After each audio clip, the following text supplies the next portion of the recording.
Hello, everybody. Hi, welcome, and thank you all so much for joining us for this edition of the 49er Industry Chat series. My name is Jenna Quinn, and it's my pleasure as the Assistant Director of Alumni and Affinity Engagement to welcome you all to Working in the Health and Wellness Industry with Dr. Simon Sum.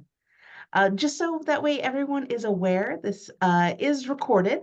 So what that really means for you is that it's going to be available for you to view again on our website at www.csulb.edu/alumni. So again, feel free to watch it again, share it with a friend or with a colleague or anyone else you might think that you think might get something good out of it. And so with that, I'm happy to introduce Simon. Welcome, Simon. Thank you, Jenna. Hi, everyone. Awesome. Yeah, so Simon, let me just let me read your bio so that way folks can learn a little bit about you. Okay.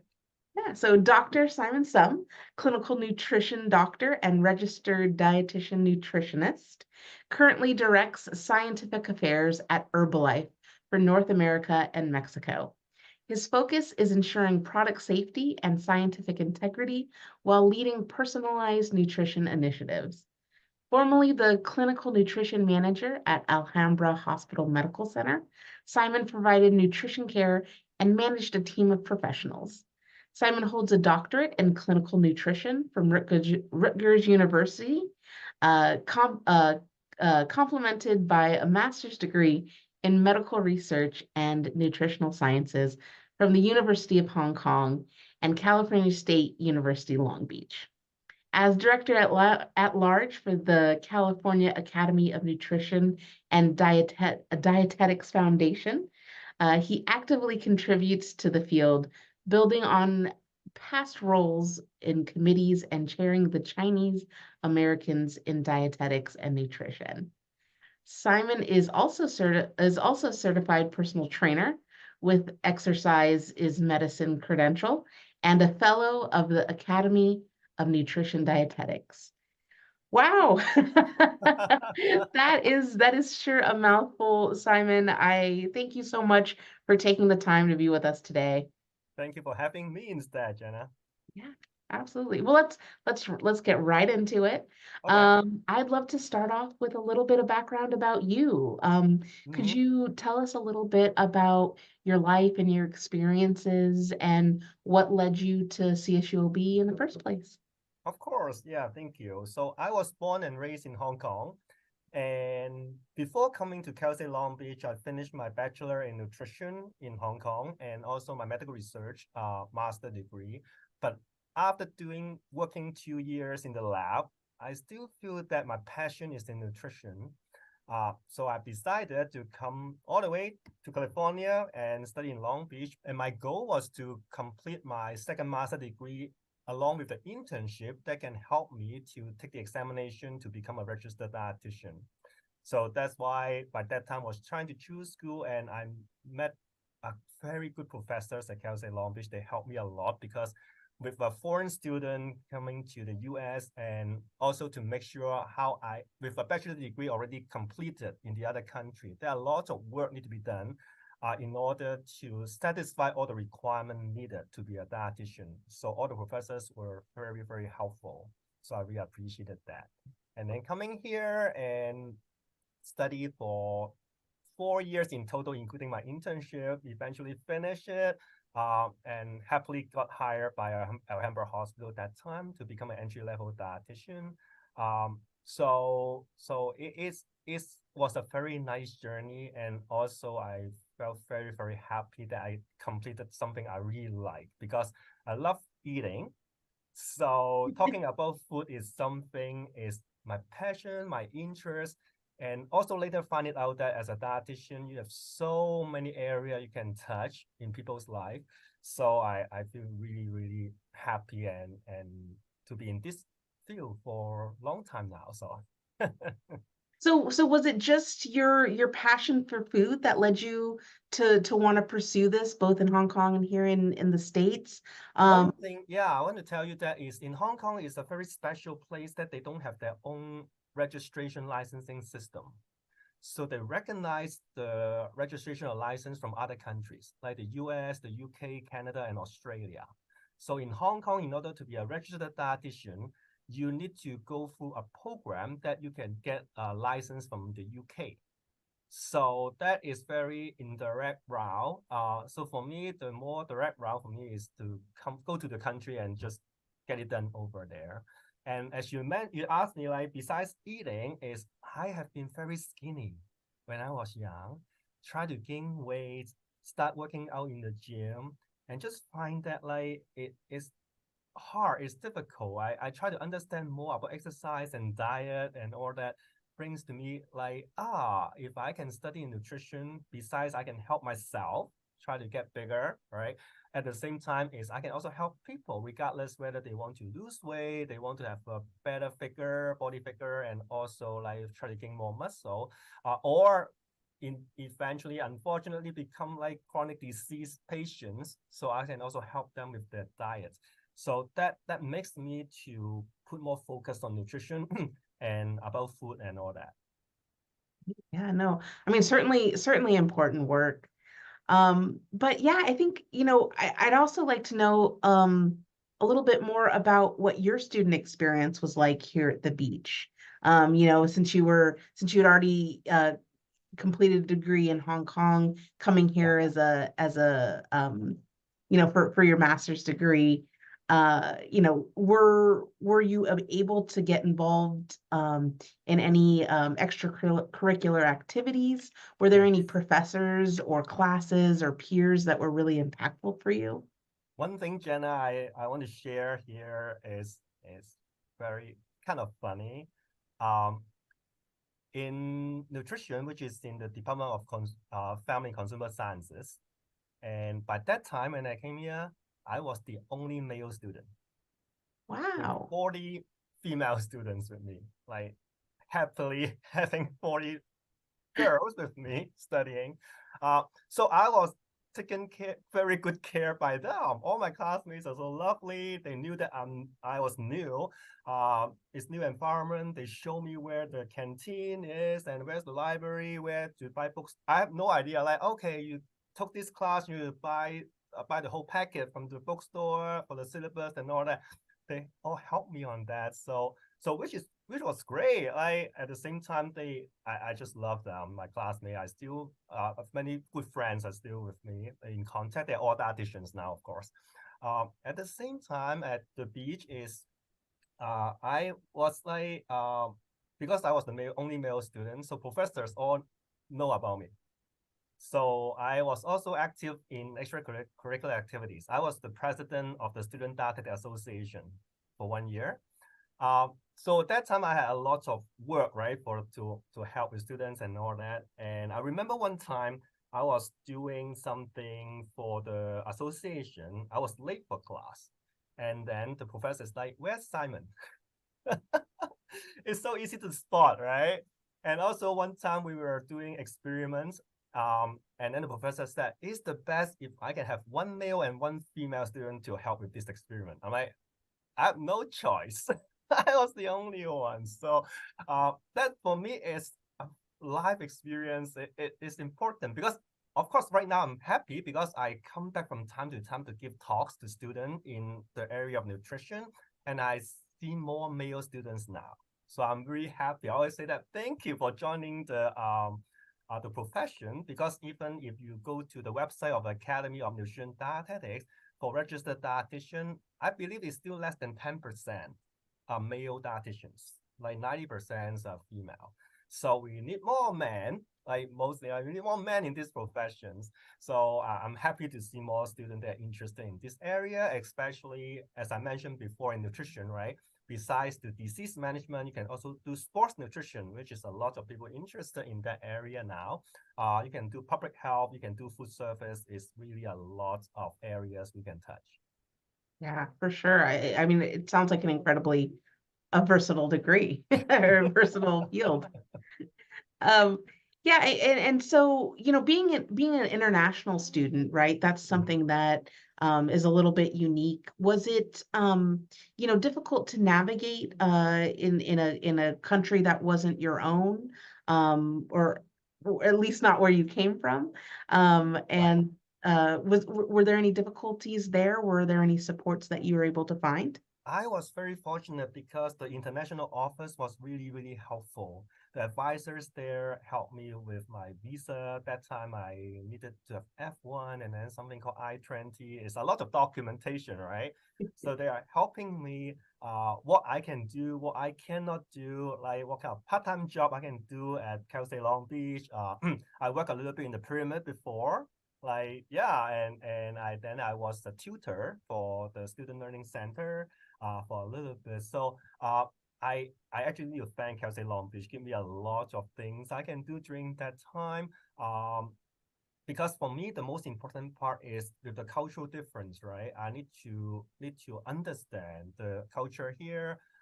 Compared to the university in Hong Kong I study here is different because I feel that professors they really care students a lot. I always visit them in the office hour, and also at the same time, they are really, really helpful, not only to my academic issues, but also personal. They really care about you as a person and how can we be more successful in this field? Because nutrition, when we go to internship, is very competitive. So Mhm. they're helping us to make sure that like we are well equipped, all the information we need to have before we apply for the internship. Yeah, because by that time, now I think the system has changed. By that time, you can think about 40, 50 students, but even in Cal State Long Beach for the internship position, they only have 12 a year. So everybody's like fighting for that. Of course, we can apply to other schools too. And also for me as an international student, if I apply other school, and you can imagine, I have a lot of application and document of immigration. I need to redo it because I'm changing school. So that's why I was so fortunate also. I get selected to also finish my internship at Cal State Long Beach and finish it. To take the exam. So that's why when I say 4 years, people will be like, why you spend 4 years for your master? Because I also need to finish some advanced level undergraduate classes because when they evaluate my degree in Hong Kong, I have some classes missing. So I need to take that first. And then also at the same time, take some graduate classes. And then with the 1 year internship, then you can imagine it takes 3, 4 years is normal, actually. Yeah. Yeah, no, it makes a lot of sense, and it's certainly a lot to navigate. So I'm glad that you were able to find that support. But I'm interested in those next steps, right? Mm-hmm. Once you completed your coursework here at the beach, what was that first job like? What was getting that job like? And what was transitioning into the workforce from being a student to being in the workforce? Yeah, so I was hired in the hospital to be a entry-level dietitian. So the internship program at Long Beach really prepared us really, really well for the dietitian program because, as I mentioned, besides the cultural shock I may have, is also the working culture. So also the diet here is different. So when I go to work in the hospital, luckily I already had some experience as an intern in the hospital. So I kind of know like how to work as a dietitian. At the same time, communication for dietitians is very important because if you just go to tell a patient to eat this and that, they may ignore you because it's not my interest. I'm not interested in what I'm eating. Yeah, so those are the time is a lot of encouragement, a lot of like explaining to them why we need to do this. Is really, really helpful to prepare me. So when I was in the hospital, so I start working there. Uh, and also very interesting, in Alhambra Hospital, over 70% of patients were Chinese. So I was serving also my community at the same time. So I was able to speak English, Cantonese, and Mandarin in the hospital to really help different patients. So once a while, the nurses will come to ask me to help them translate. So I found myself, it's like I have fulfilled a lot of things in one job because I'm not only helping patients, I'm also helping like other friends, right? Nurse, doctors. Um, yeah, so I had a very good experience at the hospital too. And very fortunate, I get promoted later, like 2, 3 years. I became the chief dietitian, and later on, then I became the manager for the department. At the same time, I still keep my connections with Long Beach. So I actually talked to my professor from the internship program. So she sent interns to my hospital. So I started training interns for Long Beach at the same time. So it's great. I mean, the experience from learning all the way to teaching, it was amazing. Like how to train interns. Of course, I understand their struggle. So that's why I was able to help them. Like I was in the same program. So I think they appreciate that I also understand why they're doing this and what they need to get done in order to fulfill the requirement. And also one time I came back to teach at Long Beach, is because my friend, the other dietitian friend, she was on maternity leave. She's like, Simon, I need your help. Can you come back to help me teach a semester? So of course, I need to get in the field with the department and all that, apply. But it was amazing experience coming back and talk to the students, and usually students are very happy to know that I'm also graduated from the same program. I'm some other school. I was here before on your seat, but now I'm trying to I always say that I'm not really teaching. I like to use the term sharing experience. So I guess it's more important is not only teaching something from the book. It's like, oh, I'm working in the field. So I think students are very interested to know, like when in the book it's saying one thing, when we go out to work, is it exactly the same?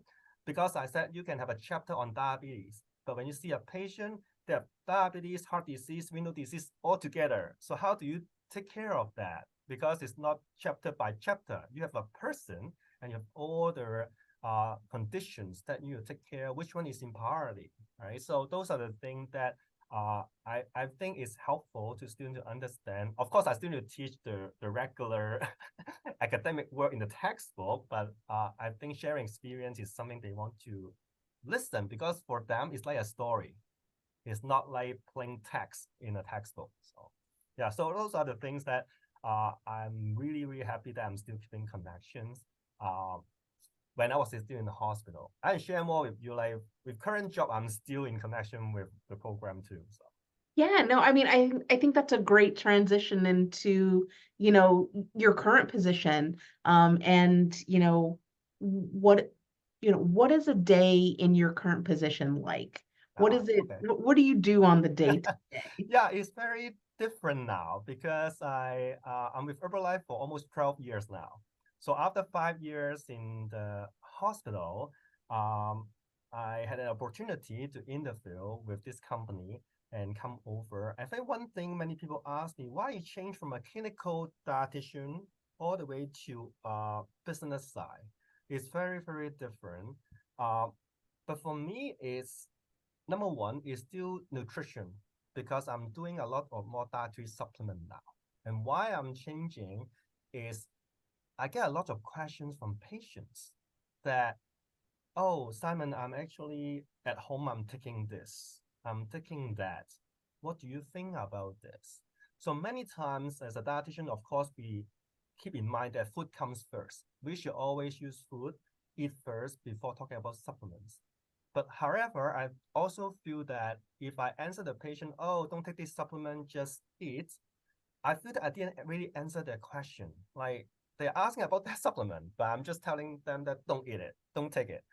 So I feel that I need to learn more. And this company give me an opportunity to learn on the supplement side of not only the business side, because when I took the job, it's in scientific affairs. So it's still about nutritional science.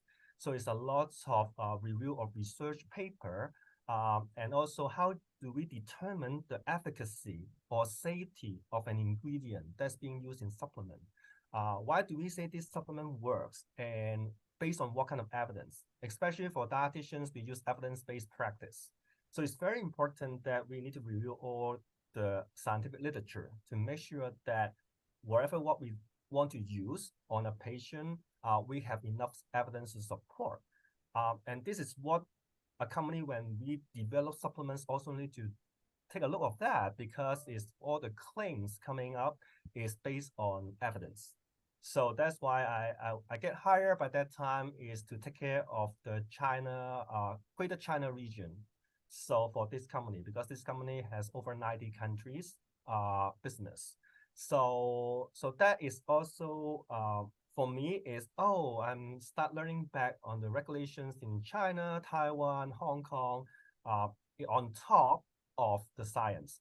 So in order to develop supplements, I find it very interesting because of course we have a science background, we understand the science, we know the safety, evaluate the efficacy, but at the same time, with a different regulation in different countries, they actually need different kind of claims, or something is allowed, something is not allowed. So how can we produce a supplement which can be successful in that country? It can be the same formula, or the formula need to be treated because of the difference in regulation. So my role is really, until now, even though I said China before, now I'm responsible for North America and Mexico, is the same. So scientific affairs is the person understand the science, be able to evaluate safety and efficacy of ingredients and formulas in a dietary supplement. At the same time, understand the local regulation of the region that the product will be launched, to understand what kind of information can be put on labels or other marketing collaterals like posters or PDF files or videos or PowerPoint slide deck. So those information is all reviewed by the science team to make sure that is all evidence-based, and we need to prepare all the documents to have all the references, make sure that we review the totality of evidence.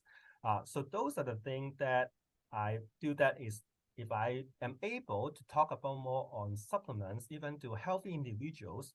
So my goal is from just taking care of them when they are sick in the hospital, to the point right now is I'm trying to help them to eat better so they may not get sick so easily.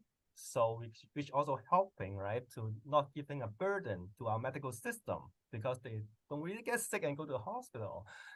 So those are the things that's why I said, Jenna, it's like, it's so nice in nutrition I can do in different stages to help people. So I think that's why I changed the job, and this job also give me a lot of opportunities to take care of different regions, different countries. So that's why I'm here for almost 12 years.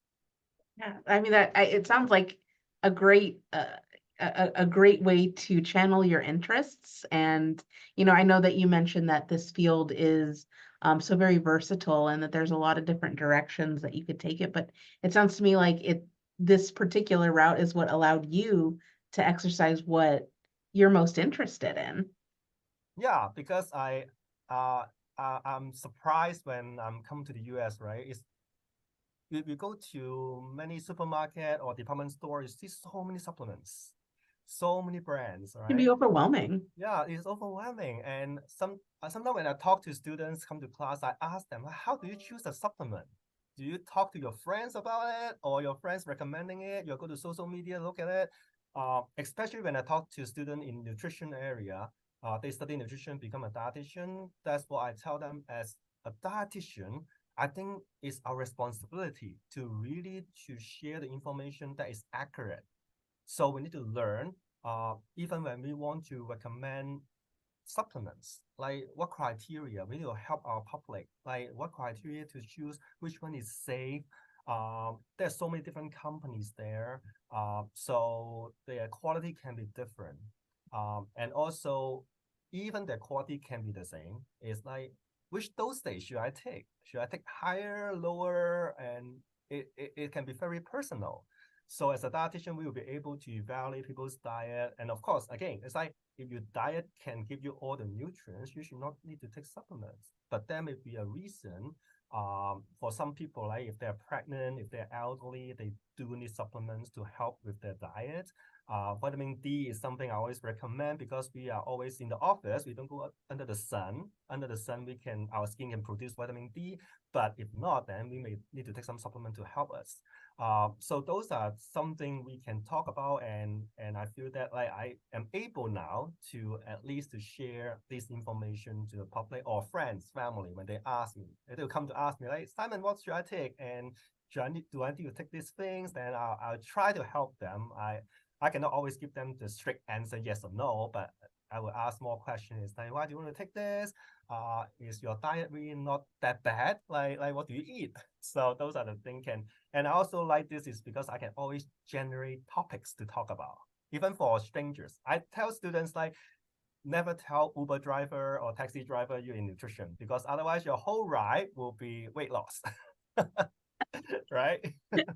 Yeah, no, for sure. Well, I have a two-sided question for you. Okay. And so I guess I'll start with, what is the most challenging part of your job besides being stuck in Uber rides for however long with talking about nutrition? There are a couple of things can be pretty challenging. One thing is for different countries, their regulation can be different. And also different countries, they may be updating their regulation from time to time. So those are the thing is, oh, today you can use this product and maybe tomorrow you cannot for this ingredient to be put in the product. Or like we have this product is already in the market, but they change the regulation, so we need to reformulate the product. So, but when we reformulate, does it change the science, right? So those are the things. And also science is not like one stop, right? They keep continuing. There are a lot of advanced, every day there are new publications coming out in different areas in nutrition. So we need to also always keep an eye to make sure that like, oh, with this particular ingredient, is this claim still valid? Updated, like based on the updated information. So those are the things I may say it's a challenge, but at the same time, it's more like how often like can we get updates? Because of course it's not only one man's job. We have a lot of association outside to help, like the academy, or many other association trade groups here. So for the industry can help us on that. And also we have a big science team here can help to monitor. But at the same time, it can be challenging for the company, I would say. Like sometimes it's like I produce this product, but the next year it's like, oh, regulation change, you cannot sell this anymore. And I'm like, okay, I just finished working on this product. I need to rework it again. But it's normal for different companies too, I believe. That is one thing I think is a challenge. But other than that is, I think for us is like, that's one of the reasons why I also got my doctorate degree. I started my doctorate degree after 3 years in the hospital. So you can imagine I was working for the last 2 years of my hospital job, then changed company to Herbalife. So I used 5 years to complete my doctorate degree from Rutgers University in New Jersey. It was great because I just like keep learning, because there's so many things in science, and also doing a doctorate degree can really help me on my research skill, how to critique different research, which is really critical, important for the job, because even though it's a publication, doesn't mean that all the information is always accurate. So that's why in order to critique it, it's very important skill that I try to improve and try to learn more from doing my doctorate degree. So those can be challenging sometimes. I still tell people that I'm really bad at statistics. So sometimes I still need friends to help me. I'm like, I try to understand the paper, but the statistics there is very difficult to understand. So don't think that like a doctor will know everything. No, we are not. I'm not. At least I'm not. I still have a lot of things to learn, but at the same time, I kind of acquire some of the skills and how to solve the problem. Problem solving is one of the skills, right? And try to seek help. I think that's important too. Like I don't know everything, so I also need to need help from other experts. Yeah. No, it's not, makes sense. I mean, doctors are practicing medicine, right? Or practicing dietetics, right? Yeah, exactly. Well, and then the other side of that question is, Hmm. what's the most rewarding part of your job? Couple of things too. Like number one, for the current job is more like a successful launch of a product, Mm. because we've been like, I'm not the only person working, right? It's a big team working, starting from the ingredient formulation all the way to packaging, and then you have marketing, regulatory affairs to do registration for different countries in order to sell a product. So it's a very rigorous like process to have it done. But when it is all done and you see the product is in it's being sold, you're like, I have completed something. I think that's actually very rewarding, because we can think that that product has been fully reviewed from my for my role. It's not the science is been reviewed, the safety is confirmed, and all the claims on any of the labels and market materials, they are all reviewed. So I feel that it's safe, that like I'm helping to make sure that this product sold to the public is a good one. So I think that's really, really fulfilling. And also for as a dietitian, more is when I can really help people, when I even friends and family, when I talk to, like, my dad had diabetes, and I was talking to him, talking to my mom how to change the diet and all that. And one day my dad tell me, oh, the doctor take me off from the medication for diabetes. I was like, oh, great, good job, right? So for me, it's more like very fulfilling. Of course, I whether it's a habit. I would say that nutrition diet is a habit. Like sometimes when it's like not, that's why I always joke with my dad. When you are not a good boy, then you start eating like those things, your blood sugar comes back up, then you may need to go back to medication. So, but talk to the doctor first. I'm not the one to talk to you about medications, but your doctor is. So those are the things. It is very fulfilling because you feel like we can help people. And I think one thing is many friends when they think about these nutrition topics, they know where to go. They will come to me, right? So I'm always doing free consultation, right? So, but for them, they are like, it's a friendly chat, but at the same time, they get something. So some of them think that they are bothering me, but I said, no, like as a dietitian, that's what I like. I like people talk about nutrition. The more you talk, I think, again, I can share what I know. It may not be 100% correct, but hopefully what I say, I'm responsible for what I'm talking about because I'm liable. So that's why I'm very careful when I talk about nutrition stuff. But at the same time, it's a friendly chat. So it's important that like what I know to tell you, and hopefully those information can be helpful. So because we cannot have everybody to be a dietitian, so it's very important that I can provide some accurate information, and hopefully friends can tell the other friend on the same information. You can say Simon says these things. So for me, is can be very powerful for that. So that is very fulfilling for me to help people on their health journey. I like that. I like the it's a fun addition of Simon Says, right? Exactly. Well, so in your field, how do you find work-life balance? Do you have time for outside projects and other things that you're interested in? Yeah, for me is I appreciate this company too. They have a great work-life balance for me. So pretty flexible, but at the same time, I also can have my own time to do the thing I like.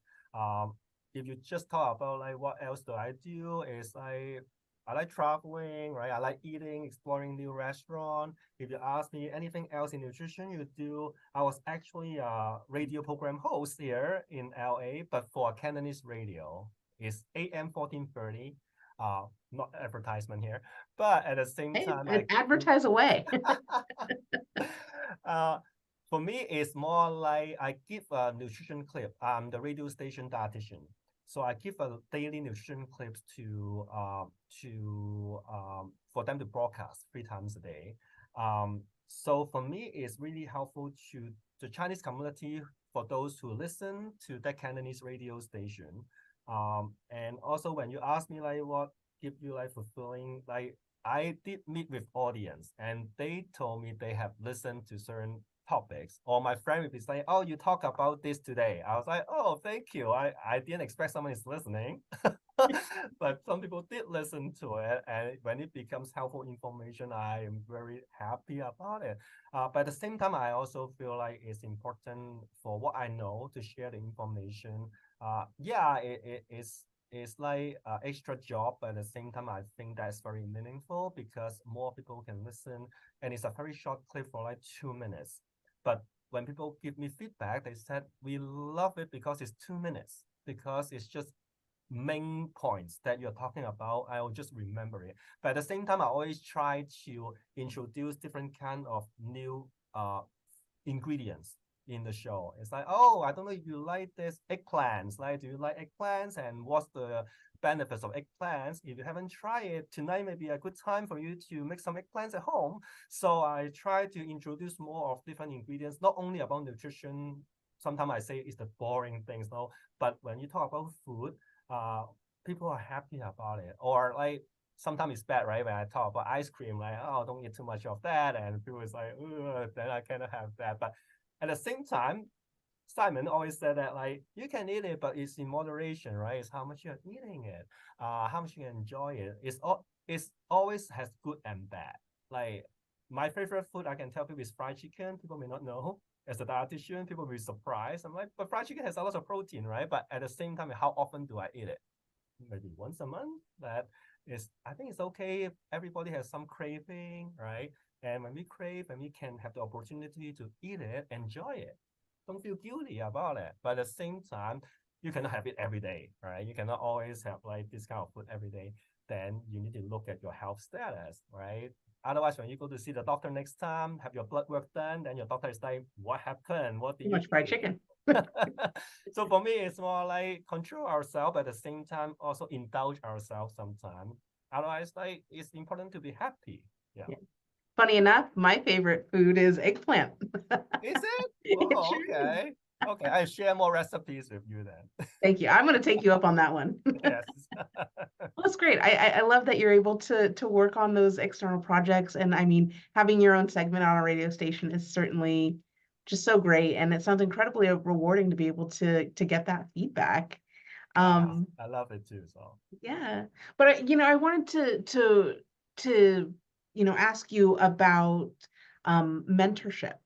hmm, How important is mentorship in your field? And who are your mentors, and do you mentor anyone else? right. Mentorship for me is very important, and I was very lucky starting in the University of Hong Kong. I joined the mentorship program for the university.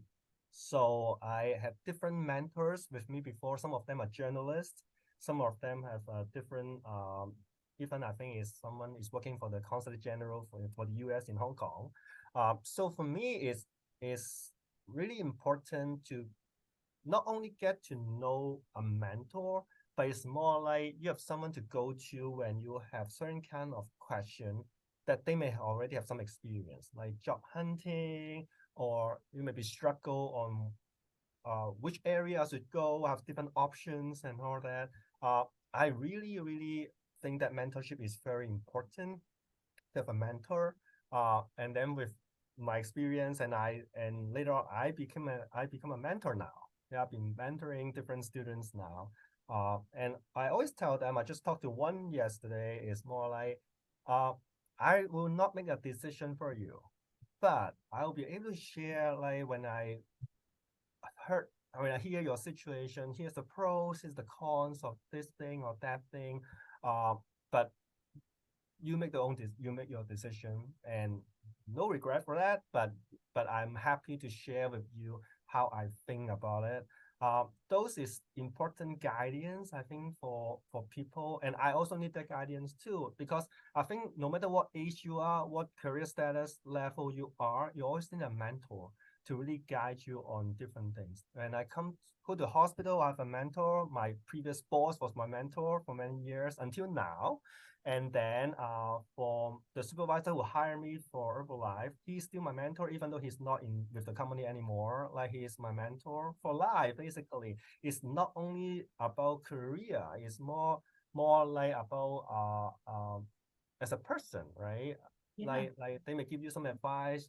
They think that you should do this or do that, and I'll share with them like what I'm thinking right now. Some people think that like you want to go further up in your career, or you are thinking about like change to the other area. That's a lot of options. We always have different options coming every day.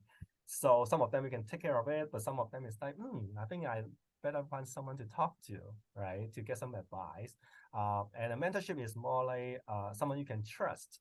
So I always tell my mentee, don't think that I'm a mentor. Think that I'm an old friend, a friend who's older. So for me, it's more like share experience. I think that's important. Sharing is caring. So I like to share. It may be helpful, it may not be helpful, but at the same time is when we talk about it, I think we always learn something. I always learn something from a mentee, not necessarily from a mentor, because like for me, oh, this new young generation, what do they like? How do they look at things? It's very different. And for me, especially, I mean, I have a team, then I have direct reports, and they are younger. So I try to understand, like, what are they thinking? Like, is we cannot always use our thinking and think that they need to think that way too. No, because we have different kind of technology, have different things in the society, things are moving forward. So we also need to move forward ourselves to understand that my generation is thinking this way, but the new generation is thinking the other way. We can always work together, but it's open communication is very important. So I love mentorship. It is regardless I'm a mentor or mentee, I enjoy it very much because I always feel that I have new friends to talk to regardless. Yeah. Yeah, and I think that oftentimes students kind of think to themselves like it seems like too big of a thing, or like how would I even start to find a mentor? What advice might you give to someone who's thinking, hey, I might need that person to kind of be to talk to and talk things out, and where should people be looking? Um, you mean to find a mentor or Right, mentee? yeah. Yeah, I think different program or even Kelsey Long Beach has a program, I think, right? So there are lots of programs that can help, like in schools, but at the same time, there are also for your networking. So for me, for dietitians, I always encourage them to go to conferences, because in conference, you can see a lot of different dietitians. They are in different areas, or to go to conferences of your area or your study area, because those places will have people who are working, who are studying, who are teaching. They are in a different stage of their career or their life stage. So for that, like you'll be able to find someone, expand your network. Eventually, you will land on someone you feel that that is person I want to look up to. I will talk to that person to learn from it. Yeah, I also had some students came to me at conferences to talk to, especially if they're interested in working for the industry. So they would like to understand like, how did you go into this? Of course, now you know how I entered this, but some of them is like you were in clinical. How did you had a chance to go to work for the industry? So those are the time that I will share. Like sometimes it's for luck, sometimes it's like how you search your job in your website, in different website, like job search website, what kind of keywords you should put in, can be different. So some of them is not necessarily technique, but sometimes it's again experience that I try to use. I didn't search into dietitian, I searched nutrition, then suddenly come up some of the jobs that I've never seen.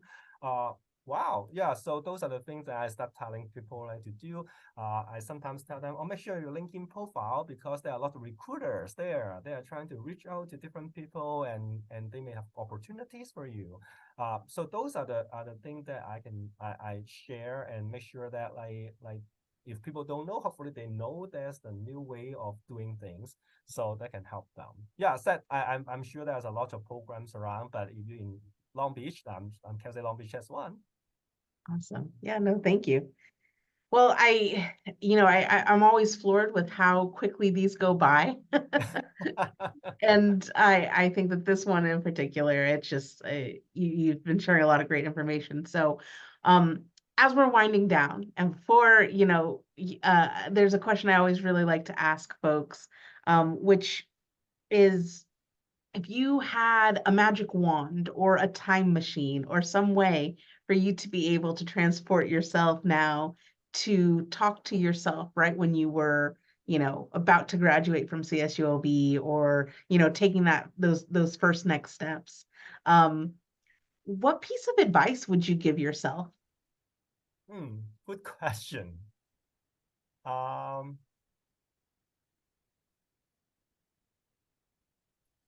would say to be brave. Like like don't worry about failure. Try to go ahead, do it, try it. Because sometimes there's some opportunities come to me and I'll be like, no, I don't think I can do it. I'll just turn it down. But at the same time, now I think back, it's like, hey, you actually don't know whether you can do it or not, because 10 years later, I was doing that. I was like, why don't you try it the first time, like 10 years ago? So I always say, you never try, you never know.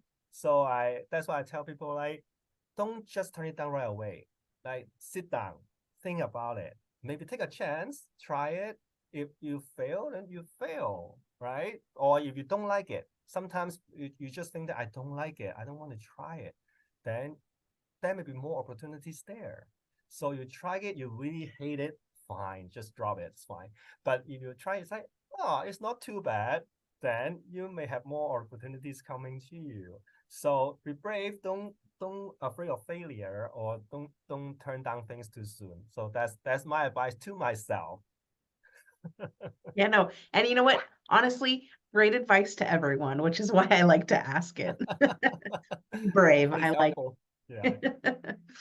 Well, Simon, I want to thank you so much for sharing your time with us. And I want to say thank you so much for sharing your expertise, because I think that there was a lot of great stuff for folks to be able to get out of this. And with that being said, I know that there are questions that we didn't get to today, and questions that people may still have. So Yeah. if folks wanted to reach out to you and maybe continue the conversation or ask any other questions, what's the best way that they would be able to reach out to you? Sure, just connect me in LinkedIn profile. Like, just add me, then we'll start talking. Like, I love chatting with different people. So if you're interested in this area or anything that I can help, so feel free to connect me there. And also, if you don't have a LinkedIn profile, it's time to open one. Absolutely. Remember, there are also recruiters there, so they can maybe find you a job later. So Yeah, recruiters and just a vast network, and exactly, professional opportunities. So great. exactly. Another great piece of advice, Simon, you're just chock full of them. Thank you for having me, Jenna. I really appreciate the opportunity and the talk. Absolutely. And so for those of you who have tuned in and who are watching, thank you all so much for spending the time with us. I just want to remind you all that this is going to be available for you to watch again or to send to a friend. And that's at our website at www.csulb.edu/alumni. And also feel free to stay up to date with us. Follow us on social media at CSULB Alumni.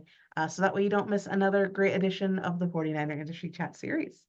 So thank you all so much, and we hope to see you back here for the next one. Have a great day. Bye. Bye.